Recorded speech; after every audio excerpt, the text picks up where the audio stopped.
You already know what it is. So this video came about after some friends and I finished watching Avatar: The Last Airbender a few weeks ago, actually. It was their first time watching, and I gotta say, I love showing it to people because it's like I feel like I'm getting to show a side of myself to them, you know? At any rate, the idea of a battle royale set in this vast universe came up once before as like a wouldn't it be cool? But me being me, I can't have a cool idea and just, you know, sit there and without expanding it until it eventually becomes a video like the one you're watching. So, right on the cusp of the Great Comet, the four nations smell a war brewing and conflict is imminent. Play as the air nomads, water tribes, earth kingdom, and the fire nation in a battle ready to break out at any moment. Carefully choose your own destiny. To start off, I came up with 4 game modes that would be at launch for this hypothetical game. Battle Royale, of course, Nations, Invasion Defense, and Pro Bending. Obviously private matches would be available too, but I won't count that as a game mode since you could really pick any game mode and play it privately or with friends. You know, it doesn't... I'll get very in-depth with the modes in a second, but I want to talk about combat first because it'll be mostly universal. Maybe not how you progress your skill in each mode, but the mechanics and the way you fight will be across the board. My goal for this, ideally, if it was a reality, of course, is to make it so the combat feels very, very hands-on. I want it to be, you know, difficult to get good at, kind of almost like the swinging mechanics in the old Spider-Man 2 or Ultimate Spider-Man, or even closer to the genre, Sifu, which I actually picked up recently, and I've been struggling with it because I'm horrible at timed attacks and parries. I always have been. But you should really feel like you're controlling every gust of air you throw or earth wall you put up, or feel like you're making an element into projectile. There would probably be some complex button combinations akin to games like Mortal Kombat, but I'm not here to figure all that out. Now, I'm also no martial artist, so I don't really know how you'd pull off, you know, getting proper form and everything, but with each style at least. But I had an idea that I think could lead to a lot of creativity with combat. And just like the show, the best benders are the most creative ones. At least that's how I'd want to design it. I think it'd be interesting if the mechanics relied on stance. A lesser game would likely just mash buttons to do cool things. But I think making it so you strategically have to get into a stance before making any sort of attack would be so fun to get good at. For example, with earthbending, if you want to throw up a strong rock wall for defense, you gotta first spread your legs in a position, like that, the whole thing they do, and then pull the actual element up with like a different combination. You know, same with firebending. Maybe you want to throw out a fiery kick, or 2 or 3. You have to be first in a stance and ensure you're in proper form before going into it. I think ideally the proper stance would just be 1 button, but from there there's like a plethora of combinations you can do in, let's say, 4 or 5 stances with combinations in each of those, you know, different stances, all providing different attacks and defenses, of course. I'm not really sure what to do about dodging, blocking, and parrying. I think it could honestly work differently for all 4 nations. For example, maybe airbending is purely a swift dodge, or perhaps waterbending is a hard time parry, maybe firebending is a counter, or maybe they all have these abilities. It'd make each player feel like they can grow their skills, and it's an equal playing field, and could actually tie into a point neatly that I'd like to make. So just to preface, there would be classes for each element, and I say that very lightly, because nothing explicitly would be named or shown. It's more like a subconscious thing. It's there to fall in line with a lot of what the wise characters in the show will preach about, like Iroh and how they're all one nation, and the division amongst the 4 is just an illusion. There wouldn't be a specific defense or evasive class you pick, just the more you upgrade your skill tree towards those specific skills is when you subconsciously implement those aspects of fighting, defending, or evading, making you that class almost by choice. I found this diagram that shows how intuitive this system can be, where it's more so of a path you pick rather than just learning every move there is to know within one element. Smart players may mix their skills, probably becoming a blend of attributes from all 4 types. Each player within one nation will all, you know, fundamentally play the same, just some with slightly more or less strength, stamina, health, all that stuff. I'd love to go in depth and design each and every attack for every stance possible, every counter or parry. But if I'm being honest, I don't have time to. I've got a schedule going, and I've got some cool videos to record this month. Next week might be fun too. Oh my god, they just revealed pictures of the live action Iroh. I have to look at that. Ah! Oh my god. Oh my god. Ah! Ah! Out, dude. I'm freaking out, man. They just showed off Pikachu. Dude. Sorry about that. Carrying on. For airbending, I think it's important to keep it light on attacks. As I'll get into, I had a hard time figuring out how they'd fit in a scenario like this one. Being that they don't like to involve themselves in war and whatnot, they should be based around evasion and speed. You would be able to attack, but maybe it's only like a parry thing or a dodge, just so it's not directly attacking people. Or maybe you earn that ability by growing your power in matches. Your traversal options would be probably the widest of the four. You could have a staff for one, a wingsuit akin to the ones from Korra, or maybe even a sky bison.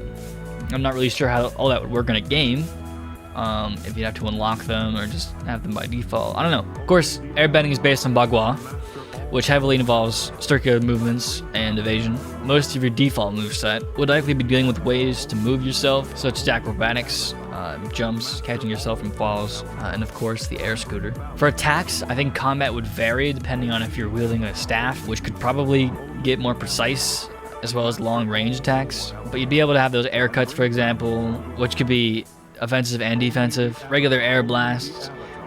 There's many things to pull from for basic attacks. The default airbender, I think, would have extremely high stamina, making them very quick and evasive. However, they'd simultaneously have weak attacks, but strong defense. What I would call the adaptive airbender, which is the water equivalent, would have decent stamina, along with strong attacks and defense. They're rooted to the flow of air, but they use their environment to take out enemies and is less evasive, but still quick. They're very adaptive to their moveset and how to redirect attacks specifically. Redirect is something I think would be important for that class. The defensive airbender, which would be the earth equivalent, is centered more on ground evasion tactics and is much slower, but would deal heavier damage, with a greater defense too. These guys would be heavier on the feet and use air as like a reliable defense. And finally, the offensive airbender, which would be the fire equivalent, of course. The most offensive-based air class, with the strongest attacks, but the weakest defense. Well, maybe not weakest, but weaker. They're slower and have the worst stamina of the airbender classes. Maybe they have attacks that have like a tight compressed air burst, or like a massive blanket of air or something.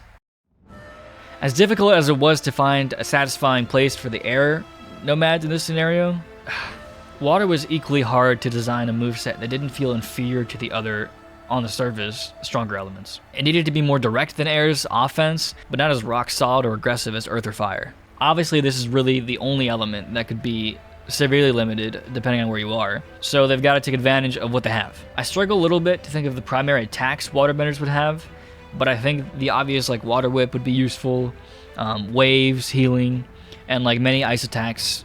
You know, they're all things that could be unlocked through progression and matches. It's important to consider the real martial art it's based on, which is Tai Chi, which involves very flowing movements. The default waterbender would have decent stamina, making them capable of dependable traversal and durability. They'd have strong attacks and an equally strong defense, and are primarily focused on redirecting attacks, as they are in the show. Evasive waterbenders, which would be the air equivalent in this situation, have slightly more stamina and are much quicker, but have much weaker attacks, as they prioritize mobility as opposed to like an even set of traits like the default one has. The defensive waterbender, which is the earth equivalent, is more focused on holding their ground and using, defensive moves. They have slow, strong attacks and an even stronger form of defense. Offensive waterbenders. Developing a waterbender in this direction will give them much stronger offensive attacks, but a weaker defense. Along with that, they'd have a lesser stamina, and they tend to be slower as they put more effort into harder hitting attacks rather than quantity of attacks they're dishing out. Another idea I just had, actually, and I'm only saying this now in between water, earth, and fire, because they're the only ones that this could really apply to, which, I mean, maybe air, I guess. But essentially, going back to the creativity thing, it'd be just the coolest if you could, like, shape and manipulate the element once it's been sent out. For instance, maybe like a waterbender, you want to shape your wave going at someone into more of a sharper projectile. Maybe you can move a joystick with a trigger held down or something to manipulate it as it's on its way to an opponent. Same with fire especially, I think. You could really shape and direct where you want it to go and get so creative with it.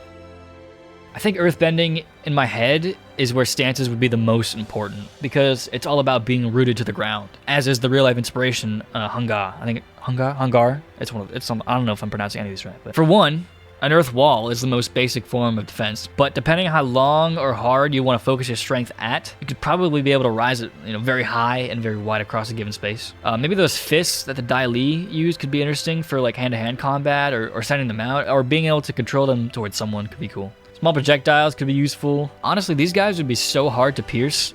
They can be raising terrain like it's nothing and like creating barriers, trenches, collapsing cliffs, and like overall be just really disorienting with how they can reshape the battlefield to their advantage. What's most important to nail about the Earthbenders is, the ability to switch between offense and defense according to their stats, which I'm not getting into. Earthbenders by default will have pretty rough stamina. The reason being is that their gameplay focuses on hard-hitting attacks and extremely strong defense. The evasive Earthbender prioritizes movement a little more, using up less stamina on attacks and more on the movement. They still possess decent stamina. Maybe they can use that cool, rock skip thing you'll see a lot of Earth Kingdom soldiers use. I don't really know what it's called. The adaptive Earthbender, which is the water equivalent, would balance out stamina and attacks more so than the default ones, or any other class for that matter. They would prioritize using movement to make attacks, and the usage of the environment helps gain leverage and level stats. The offensive Earthbender, which would be the fire equivalent, would take focus on dishing out attacks with a kick to them, but at the cost of weaker defense. Firebenders, as I'm sure you could assume, would heavily be about offense. Again, much like its relative inspiration, the northern Shaolin style kung fu. From like throwing out fire punches or kicks, depending on stance and button combination. Maybe you can use fire to propel yourself like Azula does often. Maybe you can launch out a stream of fire in a given direction. I'm thinking a lot about the moves Zuko performs in his final Agnikai. I think it'd be really fun by the end of the game if you're capable of pulling off these really massive infernos that look like a wave coming at you or something. Maybe by that point too, you can upgrade your bender so much that they adopt blue fire, taking on more damaging and focused attacks, constantly growing in sheer power. Their attacks should be designed to keep enemies on the defense, so they're able to keep pushing forward and are focused mainly on aggression, as that's where many firebenders pull their energy from. Maybe you have the ability to become an enlightened bender like Zhang Zhang or Iroh, tapping not into hatred and anger, but an understanding of what makes the element so powerful. The default firebender would have a moderate speed, decent stamina, but very strong attacks. They'd prove themselves in the battlefield with their drive to push. Yeah. The evasive firebender, the airbender equivalent,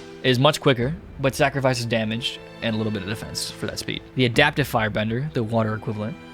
Firebenders with water attributes, which is their elemental opposite, possess a stronger defense and speed with a similar attack damage, but less stamina.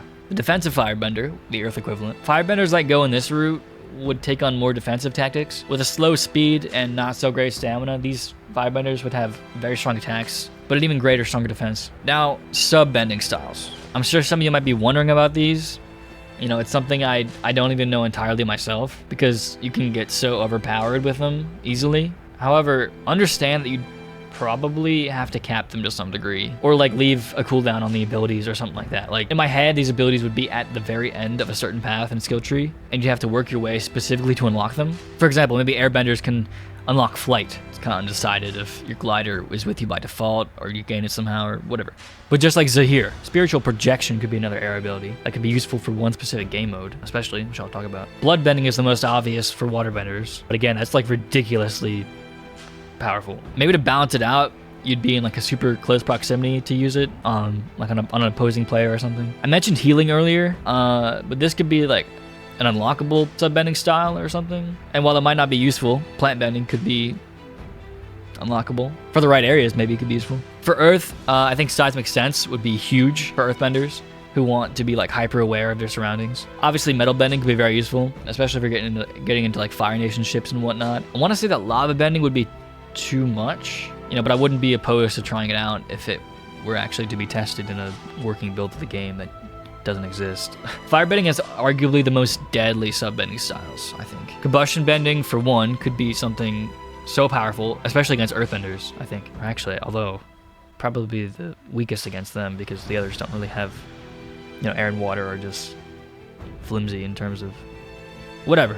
It'd destroy them if they didn't have defense, I guess, that's what I'm saying. I want to say that lightning bending and lightning redirection could be two separate abilities, but it just occurred to me that if there would be no lightning to redirect in some modes, like if you're on a team with all firebenders, it could still be useful though. Maybe you and your friends, want to make a chain of lightning and you didn't unlock the ability to generate it, but your friend did. They can send it to you. It comes to you. You can redirect it to enemies. That'd be a very like interactive and like communal based ability, actually. I think that'd be pretty cool. What I think sounds so exciting about this magic system in a game setting is, first of all, getting to work with like combat designers, you know, game designers. And then on top of this, like really getting in the studio and having martial artists come into mocap and perform these stunts. You know, nailing down each of the unique martial arts styles would be vital to me for the combat and the game in general to work.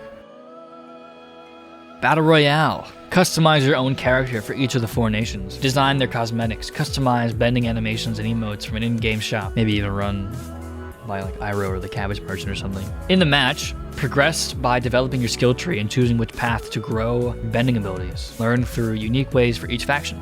The avatar is not playable in this mode. You can join together with a party of up to 4 players and choose whichever element you'd like to play as before entering a match. A team can have all waterbenders, for example, or alternatively, every player can pick one of the 4 nations, each with their own moveset, strengths, and weaknesses. This mode also allows you to play as specific characters with like unlockable skins, I guess. Obviously, the avatar characters like Aang, Korra, Roku, Kyoshi, and on and on and on will only work for their respective nations, and unfortunately that would mean no Sokka. The avatar would act almost as like the Storm does in Fortnite, if you can kind of picture that. They're not playable, but like their goal in universe would be to stop the war and bring balance to the nations by closing off areas and like shrinking the battlefield and bringing everyone together. Gameplay consists of entering from an animal or ship from one of the 4 nations, like a bison or a fire navy ship, a Komodo rhino, ostrich horse, that kind of stuff, and dropping on any given part of the map. You will have default bending, defensive, and offensive skills, some more than others, of course, but have the ability to upgrade the way you fight, flee, and defend throughout the match. And the last team standing wins. Nations, which this one's my favorite, actually. In this more grounded mode, 4 teams of 25 players all have one goal: to win. However, there's one additional player who will be randomly selected as the avatar, making the max lobby number 101 players. Each team will have their own individual objectives to win. The avatar must stop all 4. The air nomads pride themselves on being the most moral and peaceful nation. They believe the way to end a war is to stop it before it can even happen. However, they are very afraid of their lifestyle being used as an indication of their weakness. To prove themselves, their goal is to infiltrate each of the other 3 nations and acquire or gain different artifacts, ideas, or plans to grow their power without having to become offensive. You may sneak into a Fire Nation base, for example, and steal plans for their airships, or perhaps slip into a spiritual place in the Water Tribe and strengthen your airbending through meditation. Maybe you can send out a Libra monkey to steal something or gain intel. They're almost like the espionage team, focused on reconnaissance. The avatar must prevent their capability and ego from growing. If they let that power get to their heads, they can end up doing more harm to the world when they know how to end a war if they need to. Being that the Water Tribe is split up on the 2 opposite ends of the globe, your goal as the Water Tribe is to unite the 2 and fight vengefully against the other nations who do nothing but take from you. You have 1 less member on your team, but are stronger in numbers and when packed together. Your goal is to defend both territories and take out anyone who dares to bring the small but mistakenly helpless nation to their knees. As a side note, I gotta admit this is the weakest one. I really struggled to come up with a better gameplay loop for them, and not only a reason to win, but a logical reason for the avatar to stop them. So maybe for this, like, and even air, some of you guys could give suggestions and ideas. Alternatively, I'm just coming up with this now, but maybe these guys have like the full 25 to a team and start off in the center of the map. Their goal is to then go to both poles and take back their tribes, as maybe in this scenario, the Earth Kingdom and Fire Nation can own either one by default when a game starts, which will play into their mechanics actually too. I'll describe them. The Waterbenders would have to reclaim their tribes, and for the avatar to step in, possibly freeze, flood, or destroy a number of assets for the 2 offensive nations. The Earth Kingdom think the 4 nations would be far more safe under their mass ruling, as opposed to the Fire Nation. Much like Earthbending itself, the Empire is committed to above all else holding their ground. As the immovable Earth Kingdom army, your job is to tactically combat invading forces, triumph over, and fortify a certain percentage of the large map that fluctuates depending on how they're performing in the match. The avatar must stop them in their quest for dominance and desire to take the upper hand over the world. It's in Fire's nature to spread. The Fire Nation's hunger to share their prosperity with the rest of the world grows ablaze. As the Fire Nation army, your task is to cleverly cut off resources, calculate attacks, and invade and conquer land. Their winning scenario is to secure land for a certain duration of time, which fluctuates depending on how they're performing in the match. The avatar must stop them in their imperialistic conquest and ensure they subdue. As the avatar, you're given the ability to bend all 4 elements. You assume complete mastery over each, and can fluently change between them to stop conflicts. You have a connection to the spirit world in which you can seek guidance at the cost of time slipping in the physical world. The avatar state is playable on a cooldown and probably only invoked in dire situations. You must manage all 4 nations and prevent a full-scale war from happening.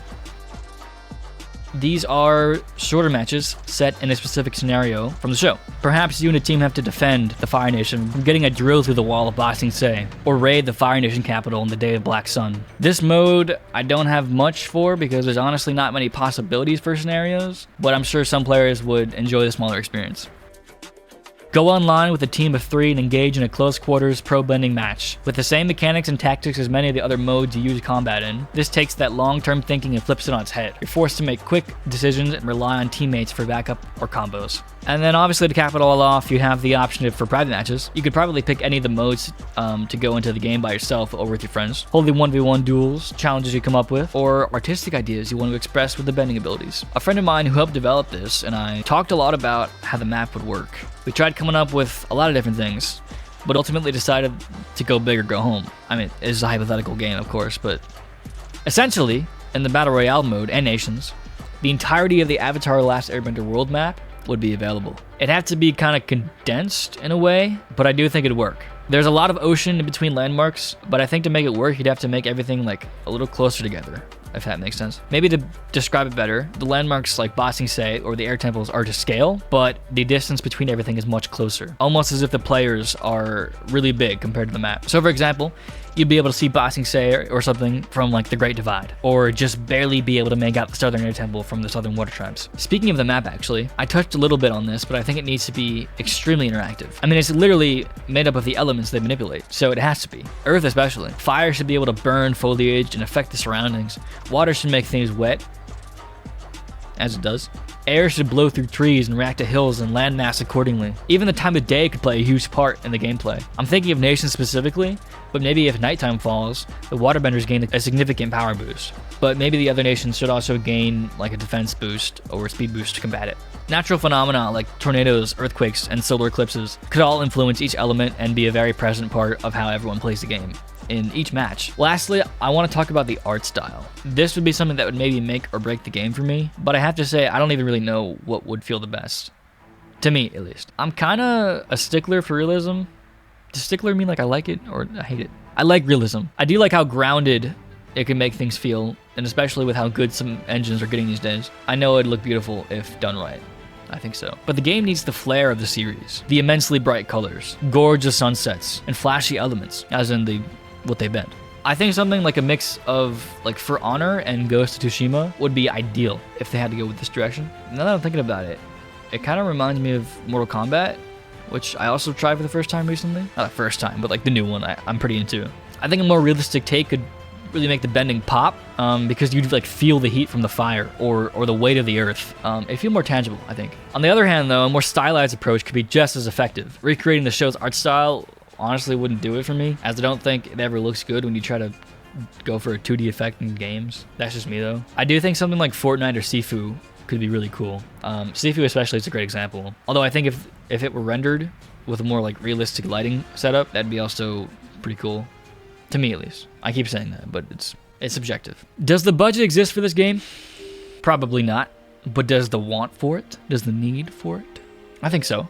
Honestly, even the highest ranked game studios probably couldn't make a project of this scale happen, and to the extent of how great I feel what I've laid out sounds. Some of the modes themselves could be turned into entirely separate games, honestly. But I threw them all in because I wanted the goal for this game, if it ever were to exist, to be the Avatar game to end all Avatar games. You would never have to make another one, other than if you want like an original story or something. It would supply us starved Avatar fans, on the gaming side at least, for years to come, given that there's a healthy live service community and consistent support from the devs. If I had this game in my hands right now, I honestly don't think you could pull me away from it.